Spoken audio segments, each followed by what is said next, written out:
Hello friends, welcome you all on CS Academy channel. I am back again with the HTML series. आजच्या या व्हिडिओमध्ये आपण बघणार आहे एक नवीन टॉपिक जो की तुम्हाला खूप इम्पॉर्टंट आहे आणि त्याच्यावर क्वेश्चन विचारलेच जातो. HTML table. This one is our lecture number 7. In previous video we already covered the topic of HTML list. If you missed that video, go in description, check out the link of that video and understand what is the list, how we can write the program of list. Okay, and आपण मागच्या व्हिडिओमध्ये त्याला एक्झिक्यूटसुद्धा करून दाखवलं होतं. वेगवेगळ्या प्रकारच्या list असतात, 3 प्रकारच्या, त्या आपण सुद्धा तुम्हाला ब्राउझरवर मी एक्झिक्यूट करून दाखवल्या होत्या. तर या व्हिडिओमध्ये आपण HTML टेबल बघणार आहे. लाईक आपल्या सिरीजमधला HTMLच्या सिरीजमधला हा 7वा नंबरचा लेक्चर आहे. So let start our today's video. HTML table. First of all, what is HTML table? जसं आपण नेहमी एक टेबल बनवतो, एक आपल्याला जेव्हा आपल्याला टाईम टेबल बनवायचा असतो तो एक टेबल असतो. तर तोच टेबल आपल्याला जर वेबसाईटवर डिस्प्ले करायचा असेल तर काही टॅग्सचा यूज करून आपल्याला HTMLमध्ये टेबल बनवावा लागतो. सो आपला कोणता टॅग यूज करावा लागेल? The primary tag of HTML table is table. Okay, the table can be created using a table tag. म्हणजे याच्यामध्ये काय आहे, टेबल नावाचा टॅग आहे. जसं आपण लिस्टमध्ये li नावाचा टॅग यूज केलं होतं. li is a main tag of HTML list. So table is a main tag of HTML table. Next point is table consist of row and column. बरोबर आहे. जसं आपण इन जनरली टेबल लिहितो तर त्याच्यामध्ये काय असतात, रोज असतात, कॉलम असतात. रो आणि कॉलमशिवाय टेबल बनत नाही.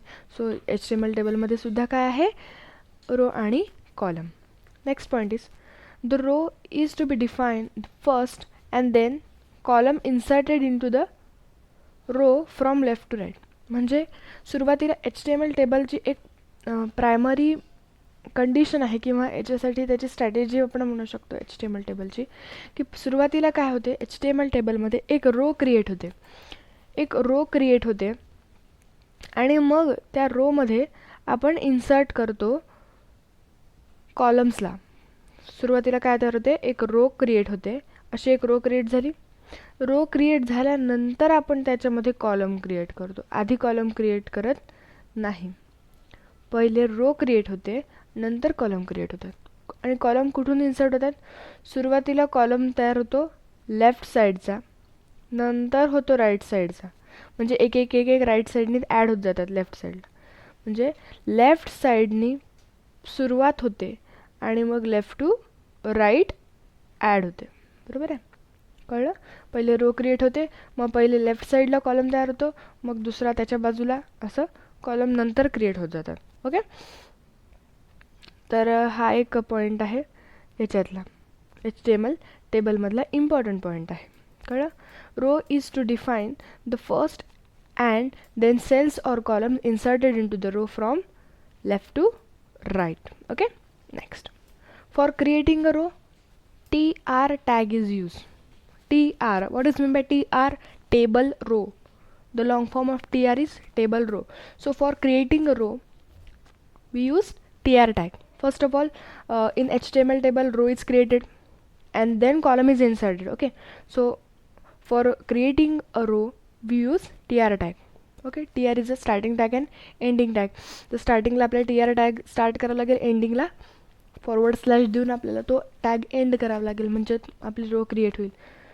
For table data TD tag is use. म्हणजे आपण जी रो क्रिएट केली किंवा कॉलम क्रिएट केला तर त्याच्यामध्ये आपल्याला काहीतरी डेटा टाकावा लागेल. जर आपण टाईम टेबल बनवला तर त्याच्यामध्ये आपल्याला सब्जेक्ट टाकावा लागेल, वेळ टाकावा लागेल. तो जो ॲक्च्युअल डेटा आहे त्या डेटाला जर टेबलमध्ये इन्सर्ट करायचा असेल तर आपण कोणता टॅग यूज करतो? TD नावाचा टॅग यूज करतो.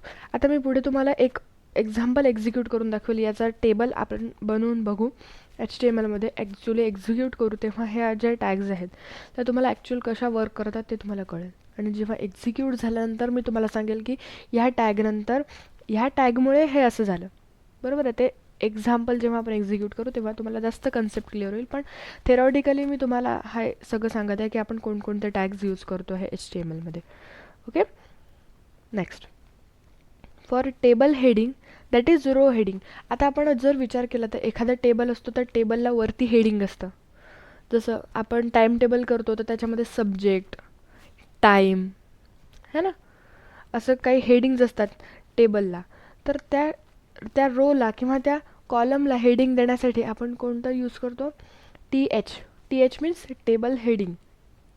TH means table heading. For table heading that is row heading TH tag is use. म्हणजे याच्यामध्ये साधारणतः आपल्याला किती टॅग्स यूज करायचे आहेत? 4 टॅग्स यूज करायचे. The main tag of table is table. Then for creating a table row we use TR tag.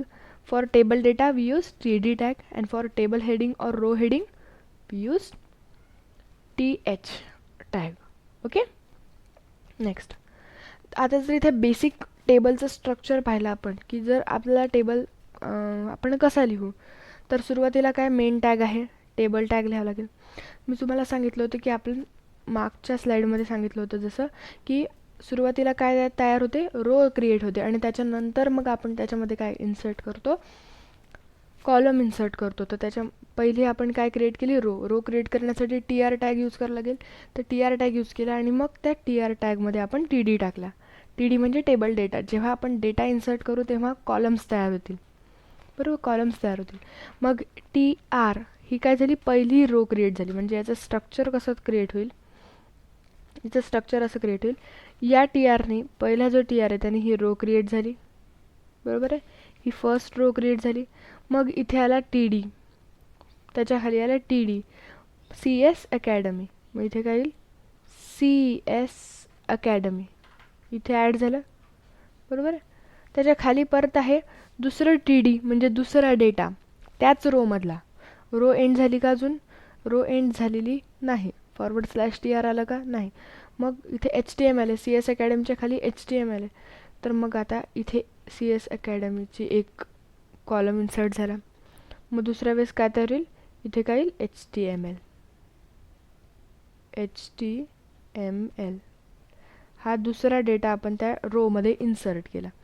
म्हणजे इथे जसं लिहिलेलं आहे तसंच येईल इथे. आणि या HTMLच्या खाली जर अजून एखादा डेटा असता, या HTMLच्या खाली जर अजून एखादा डेटा असता, तर तो काय झाला असता, HTMLच्या पुढे इन्सर्ट झाला असता.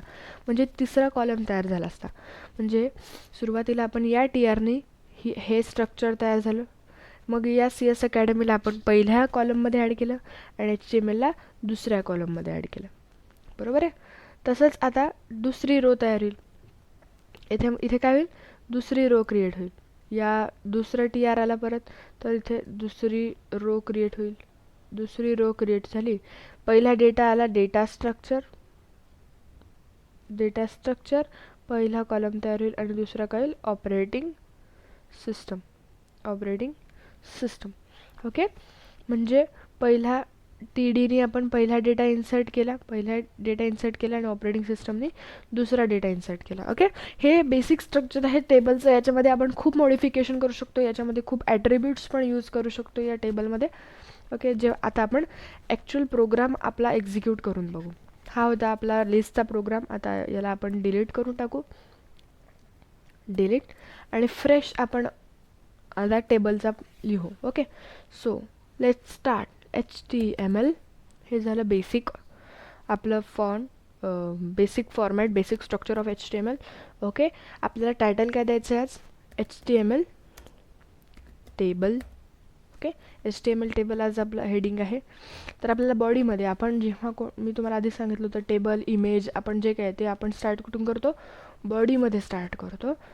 हेडिंगमध्ये आपण काय देतो, हेड पोर्शनमध्ये आपण फक्त टायटल देतो, कारण तो इंट्रोडक्टरी पार्ट आहे, बरोबर आहे. इंट्रोडक्टरी पार्ट असल्यामुळे आपण त्याला फक्त हेडिंग देतो. तर मग आपण बॉडीमध्ये आलो. बॉडीमध्ये आल्यानंतर आपल्याला काय तयार करायचं आहे, टेबल तयार करायचं आहे. टेबल तयार करायचं आहे, तर मग आपल्याला सुरुवातीला फर्स्ट जो आपला टॅग आहे तो कोणता आहे, टेबल टॅग आला. टेबल टॅग आला. या टेबलच्या आतमध्येच आपल्याला काय पूर्ण जो आपला टेबल येईल तो या टेबलच्या टॅगमध्ये येईल. आपल्याला सुरुवातीला काय तयार करायची, रो. So TR. मग आपल्याला इथे रो क्रिएट झाली. मग आता आपल्याला डेटा इन्सर्ट करायचा आहे, CS अकॅडमी. ओके. पहिला डेटा इन्सर्ट केला, दुसरा डेटा इन्सर्ट करू, HTML, तिसरा डेटा इन्सर्ट करू टेबल, बरोबर आहे. तर या रोमध्ये आपण 3 जे तो डेटा आहे तो इन्सर्ट केलेला आहे. म्हणजे एक रो क्रिएट झाली, आता आपण दुसरी रो क्रिएट करू. ठीक आहे, दुसरी रो क्रिएट झाली आहे इथे. मग याच्यामध्ये पण डेटा आपल्याला इन्सर्ट करावा लागेल. Data structure. Okay, first data insert केला आहे. दुसरा डेटा इन्सर्ट करू ऑपरेटिंग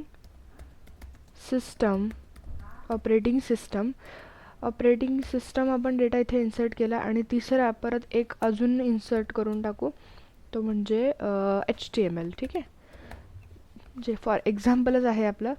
इथे आपण 2 रो क्रिएट केलेले आहे आणि 2 रोमध्ये आपण प्रत्येकी 3 डेटा इन्सर्ट केला, म्हणजे 3 कॉलम्स इन्सर्ट केलेले आहेत. आता जर ह्याला आपल्याला एक्झिक्यूट करून आपल्याला ब्राउझरवर रन करून बघायचं असेल तर आपण कसं बघणार? Right click, open in browser केल्यानंतर, सॉरी एक मिनिट, हां, याला रिफ्रेश केलं आपल्याला बघा, हां, आपला हा टेबल आहे. ॲक्च्युली हा टेबल क्रिएट झालेला आहे आपला. आपल्याला हा टेबल दिसत का नाही आहे? कारण आपण या टेबलला बॉर्डर दिलेली नाही, म्हणून आपल्याला विदाऊट बॉर्डर दिसतोय हा टेबल. बघा, ही एक रो आहे, ही दुसरी रो आहे आणि ही तिसरी रो आहे.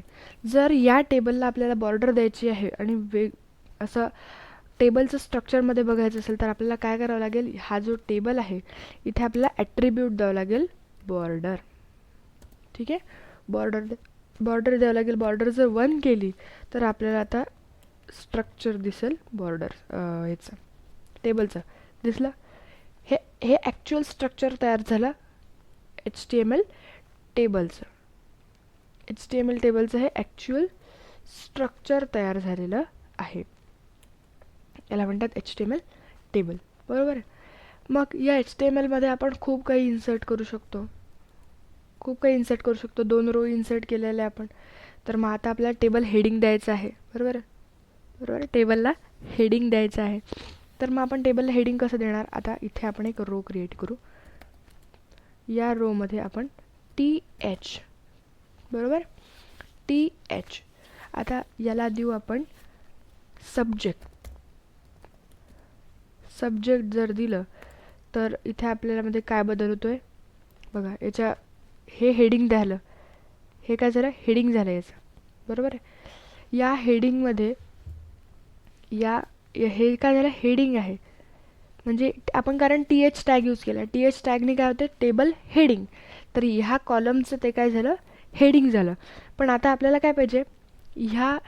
हा जो पूर्ण आहे, हे जे सब्जेक्ट आहे हा पूर्ण टेबलला म्हणजे इथपर्यंत पूर्ण पाहिजे, म्हणजे तिन्ही कॉलम्सला तो लागला पाहिजे. तर मग आपण काय करणार? एक नवीन ॲट्रिब्यूट आहे. नवीन ॲट्रिब्यूट मी तुम्हाला आता इथे सांगते की ते कोणतं ॲट्रिब्यूट आहे. ते आपल्याला इथे द्यावं लागेल कॉल स्पॅन आणि रो स्पॅन. तर म्हणजे ते काय करते? 2 कॉलमला मर्ज करून टाकते. कॉल स्पॅन म्हणजे 2 कॉलमला मर्ज करते. रो स्पॅन म्हणजे 2 रोजला मर्ज करते. आता मी तुम्हाला सांगते की ते कसं आहे ॲक्च्युली.